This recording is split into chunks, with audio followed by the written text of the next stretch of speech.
Hello friends, welcome to the next session on transfer and conquer.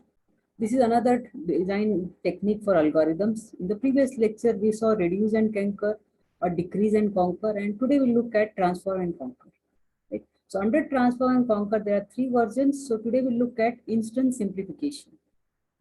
Fine. As the name indicates, you transform a problem into some other form and then you get the solution.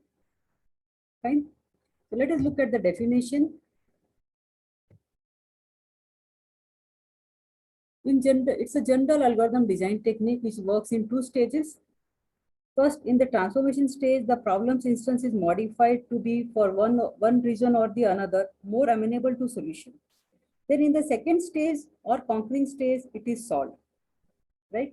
So there are three major variations for the transform and conquer which differ by the way a given instance is transformed.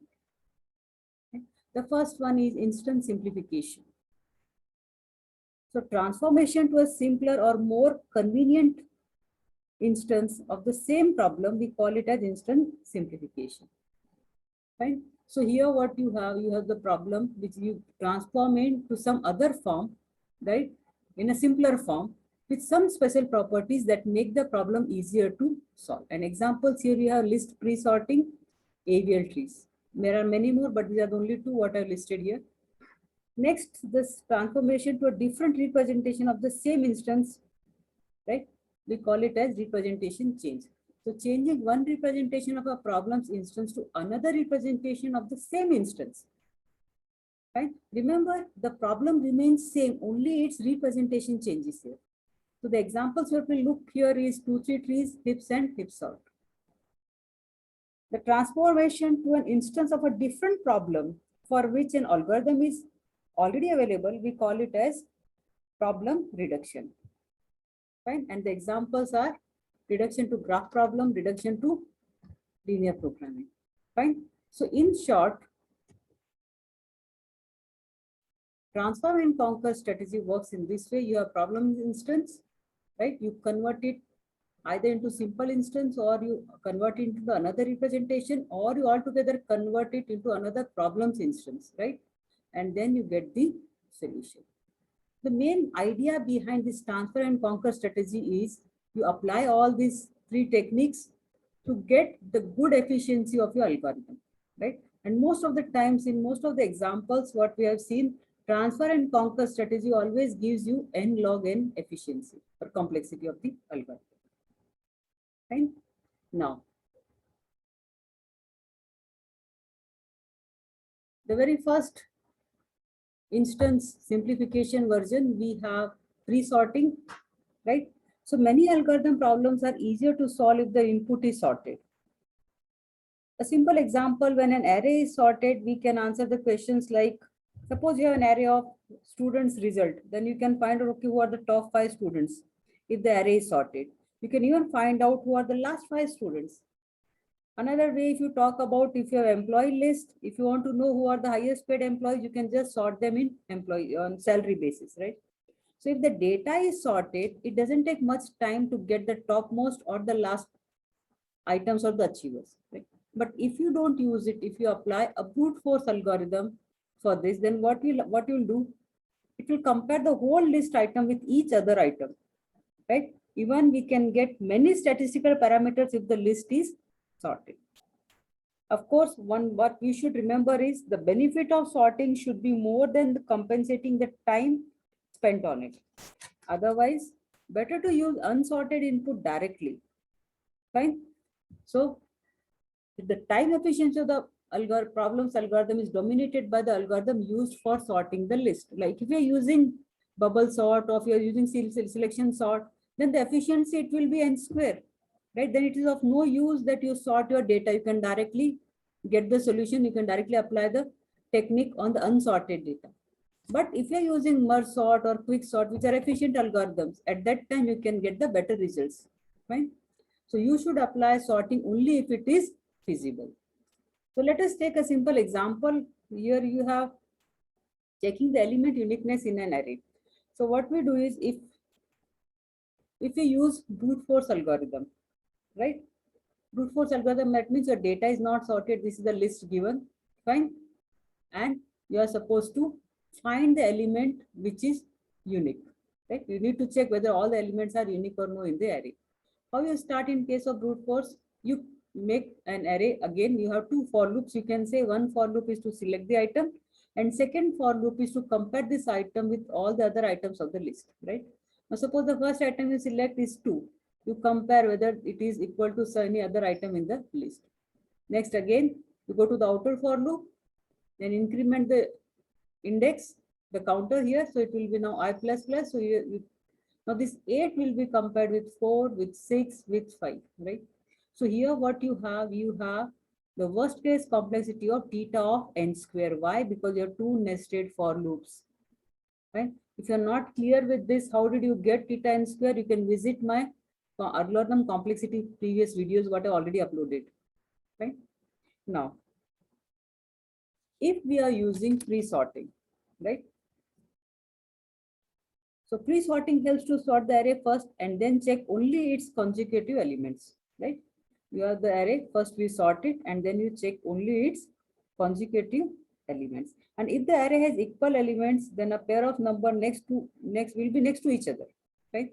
So after sorting, what you'll do, you'll compare 2 with 4, you'll compare 4 with 5, you'll compare 5 with 6, you'll compare 6 with 8, right? It's that simple. So the running time of this algorithm is now the sum of the time spent on sorting and the time spent on checking the consecutive elements. Since the former requires n comparisons and the later needs more than n minus 1 comparisons, it is sorting that will be first determine the overall efficiency of the algorithm, right? Why? It is n minus 1 comparisons. See how many items you have. The size of n is 1, 2, 3, 4, 5. How many comparisons you are making? 1, 2, 3, and 4. So if you are using pre-sorting, you are making n minus 1 comparison. But the worst case efficiency, you are saying theta of n log n, because the sorting algorithm, what we apply here is n log n. So what you get is n log n plus n minus 1. So you always go for the higher term order. So you'll be selecting theta of n log n as the worst case efficiency of finding a unique element in an array. So here what we did, we had the problem, right? The problem instance, we simplified it. Problem instance is simplified. Simplified is what? How we simplified it? We carry out the pre-sorting. We sorted our input data. Fine. Now, let's look at another example. Okay, this is what I was talking about, the complexity. Q of n. Now, sorting to sort n items, and these are the n plus n minus 1 comparisons. So sorting is n log n plus theta of n for these comparisons. So what is the most prominent term? So you have theta of n log n as the complexity of this problem of checking unique element in an array. Uniqueness of elements in the array, right? Now next example, what we have is finding a mode in an array, right? So what is find mode? So it's a number with highest frequency in array, right? A mode is a value that occurs most often in a given list of numbers. Like you have 2, 3, 5, 3, 1, 3, like this is a list of number, right? Now, if you look at this, the mode here is 3. Why? If you see, count the number of frequency of mode of the frequency of 3 is 4, right? And frequency of 5 is 3. Frequency of 2 is 2. Frequency of 1 is only 1. So the number with the highest frequency is 3. So the mode of this array is 3, right? In case if you have 4 times 5 also and 4 times 3 also, if you have more than one item appearing more number of times or equal number of times, then any one of them can be the mode of the array, right? Now, if you apply the brute force approach to compute a mode, it would scan the list and compute the frequencies of all its distinct values and then find the value with the largest frequency. Now, in order to implement this idea, what we can do is we can store the values already encountered along with their frequencies in a separate list, right? On each iteration, the ith element of the original list is compared with the values already encountered by traversing its auxiliary list. So if a matching value is found, you increase the frequency. Otherwise, the current element is added to the list of distinct values. right? So far with the frequency of 1. Now, it is not that difficult to understand. The complexity will be here now, theta of n square, right? Because you are comparing it is twice. The comparison, you are scanning the list twice, right? Now, if you are not using, if you are using brute force algorithm, then it will be theta of n square. But now if you are using pre-sorting, right? If the data is pre-sorted technique, then what you do, you sort the list, fine. And now it will go very easy to find the frequencies of the numbers again, because all the numbers, equal numbers will come in a consecutive cells of the array, right? You can see now this unsorted data and this is now sorted list. So here is an algorithm for the same. So let us try to trace this.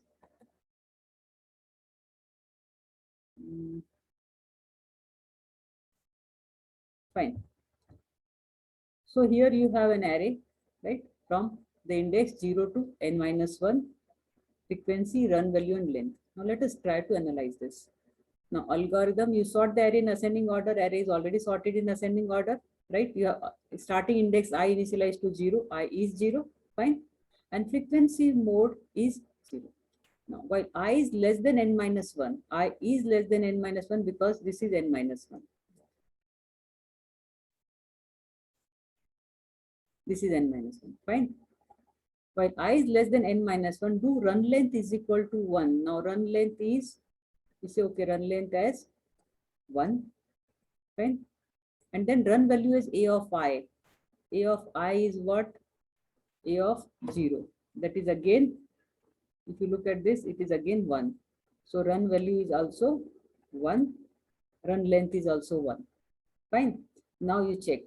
While I plus run length, what is value of I? I is 0. Fine. So I plus run length is how much? 1. So 0 plus 1 is 1. So this is 1. So here I value is 1. Right? Now, and a of I plus run length, that is a of 1. Right? A of 1 is equal to run value. What is run value? Run value is 1. What is a of 1? A of 1 is 2. Right? So if the condition is false, it is not equal. So it will come out. It will not enter the while loop. It will come here. It will check. If run length is greater than frequency mode. Now what is run length value? Run length value is 1. Frequency mode value is 0. Right? So what you do, you update it. You say frequency mode is equal to run length. So frequency mode is 0. Now it will become 1. Fine. And you say I is equal to I plus run length. I value is 0. Run length is 1. So it will be now A of I. This is 1. So now you'll be considering your I is pointing at this position now. Again, it will go up. It will check while I is less than n minus 1. Condition is true. I is here. And this is n minus 1. Fine. Now run length is equal to 1. Run length, again, let's write run length as 1. Fine. And run value is equal to A of I.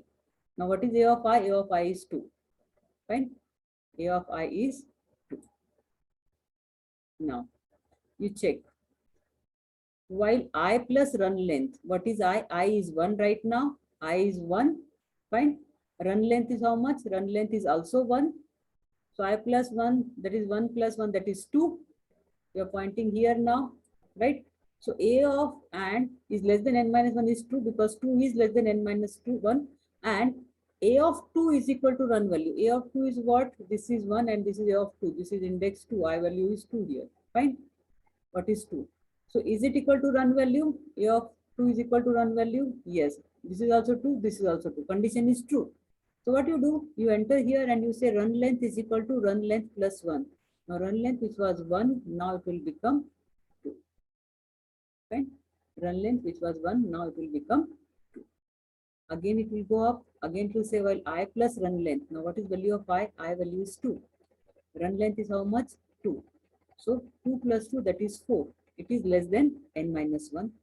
That means this position it is talking about, right? And I plus run length, that is 2 plus 2, that is 4th position here. Is it equal to run value? No, run value is 2 and this is 3. So you will not enter while loop here. You will come here now We'll check if run length is greater than frequency mode. Frequency mode is how much? 1. What is run length? 2. So you update the frequency mode is equal to run length. So now frequency mode will become 2. Fine. Frequency mode will become run length, that is, it will become 2.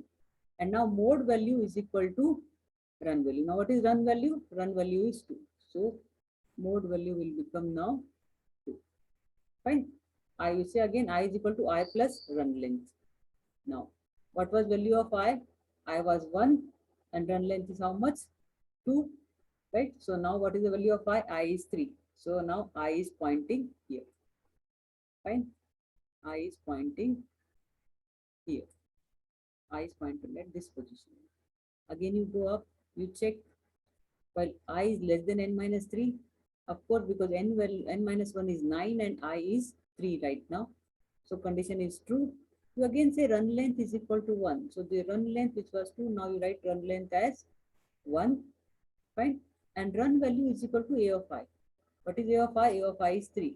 So run value is equal to 3. Fine. Now you check. While I plus run length, what is value of I? I is 3. Index 3 TC 0, 1, 2, 3. Right? Value of I is 3 plus run length. Run length is how much right now is 1. That is 4. 3 plus 1, that is 4. So this position. Fine. It is less than n minus 1. Yes, it is less than n minus 1. And A of I plus run length. So I value is 3. Run length is 1. That is 4. Right? That means A of 4 is equal to run value. Of course, A of 4 is 3. Run value is also 3. Condition is true. So what you do, you increase run length is equal to run length plus 1. So run length which was 1, now it will become 2. Fine. Run length which was 1, now it will become 2. Again it will go up. It will check I plus run length. Now I value we know is 3, right? And run length is how much? Run length is now 2, right? So 3 plus 2, that is 5. That is the fifth position. Fine. And A of 5 is equal to run value. A of 5 because it is 3 plus 2. That is A of 5. A of 5 is here now 3. Right? 0, 1, 2, 3, 4, 5. So you are here now. A of 5, right? Is equal to run value? Yes. Because this is also 3. Run value is also 3. So what you do? You increase the run length by 1. So run length which is 2 now. Now it will become 3. Right? Run length will become 3 now. Fine. Again it will go up. It will check while I plus run length. Now what is value of I? I is 3. Run length is also 3. So now it becomes 6. 6 is less than equal to n minus 1. Condition is true because n minus 1 is 9. And A of 6 is equal to run value. Now what is A of 6? A of 6 is here. Fine. A of 6 is here. If you just count 0, 1, 2, 3, 4, 5 and 6. Right.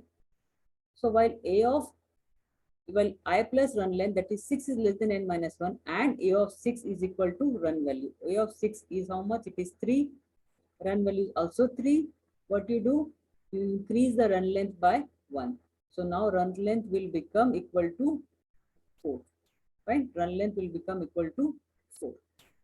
Again you go up, you check while I plus run length. Now I value is 3. Run length is how much? 4. That is 7. 7 means it will point here, right? So is less than 7 is less than n minus 1. Condition is true.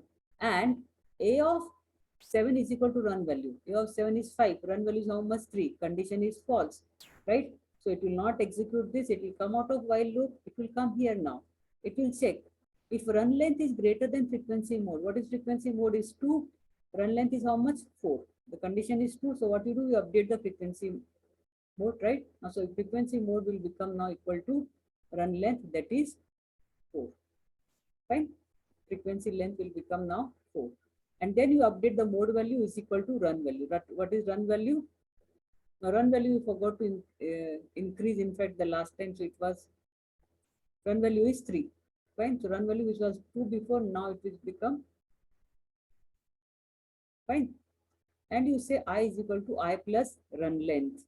I value was 3, run length value is 4. So now I value becomes 7. So I will point here now. I is pointing here. Now, while I is less than n minus 1, condition is true, n minus 1 is here, I is here, fine. Run length is equal to 1. So now the run length becomes 1, fine. And run value is equal to A of I. What is A of I is 5 now, right? So run value is become now 5. Now again you check. While I plus run length, what is value of I? Right? Value of I is 7. Let me write it here, 7. Right? I value is 7 plus run length. Run length is how much? 1. That is 8. Fine. 8 is less than n minus 1 because we were pointing here. It is less than n minus 1. And A of 8 is equal to run value. A of 8 is this. It is equal to run value. Condition is true. So what you do? You increase the run length. Run length which was 1, now it will become 2. Fine. Now again you go up, you check while I plus run length. What is I is 7, run length is 2 now. So it becomes 9. That means it is pointing here. It is less than equal to n minus 1. It is equal to n minus 1. Right? It is equal to n minus 1. And A of 9, now it is 7 plus 2, that is 9 pointing here. A of 9 is equal to run value. What is A of 9? A of 9 is 5. Run value is also 5. So what you do? You increase run length is equal to run length plus 1. So run length will become now 3. Right? Run length will become now 3. Again it will go up. While I plus run length, I value is now 7. Run length is now 3. That is 7 plus 3, that is 10. Right? It is greater than n minus 1. So it will come out of this while loop. And then you will check. If run length is greater than frequency mode, what is run length is 3. What is frequency mode? Current frequency mode is 4. Right? So this condition is also false. So it will not enter this loop. And then it will say I is equal to I plus run length. Now I is already 7, run length is 10. So I value will become now equal to 10. Right? I value will become equal to 10. So it will go up and check while I is less than equal to n minus 1. No, I is greater than n minus 1. So it will be out of your while loop, and what will be returned? The return thing will be the mode value, that is fine. It's very simple. You could do it easily because what we did is we pre-sorted the data. Now if you look at the complexity here again, the sorting time, what you spent on the data, and the number of comparisons. If you see, the number of comparisons were only n minus 1. And sorting algorithm, we assume we use the algorithm with the complexity of n log n, right? So among these two, as we know, using the asymptotic notation, we take the higher term. So it is the complexity of finding a mode in array is n log n. I hope the concept is clear and how it is easy if the data is pre-sorted. Fine. And next, what you have is finding distance between two closest numbers. Now consider the problem of finding the distance between the two closest numbers in an array of n numbers. The distance between two numbers, let's say x and y, fine, is computed as abstract value of x minus absolute value of x minus y. The numerical distance between the values of neighboring elements and its absolute value, we call it as the distance between the numbers. And we need to find the pair of elements which possesses the least possible value of the distance. Therefore, what we do is we need to arrange the numbers in order, in sorted order, right? So here it goes very easy. So here is an algorithm. So this indicates the absolute value, the bars what we put here, right? The absolute value you take. And once the data is sorted, what you do, you just carry out the comparisons. These two are compared, these two are compared, these two are compared, and these two are compared. You see how easy it is become when the data is sorted. If the data is not sorted, you need to keep on comparing it with each item. So by default, using brute force algorithm, the complexity will be theta of n square. But here, when the data is already sorted, right? If the size of the data is n, it will take 1, 2, 3, 4. That is n minus 1 comparisons, right? So again, the complexity is the sorting complexity plus the number of comparisons, right? So number of comparisons n minus 1, which is nothing but theta of n. And the sorting algorithm, what we apply is, let us assume it's merge sort, then you have theta of n log n. So the overall complexity of the problem to find the distance between two closest numbers can be n log n. Fine. I hope the three examples have made the concept clear, like how the efficiency is improved once you are using pre-sorting on the given data. Thank you. Stay home, stay safe. In the next lecture, we'll talk about the next variation of transform and conquer.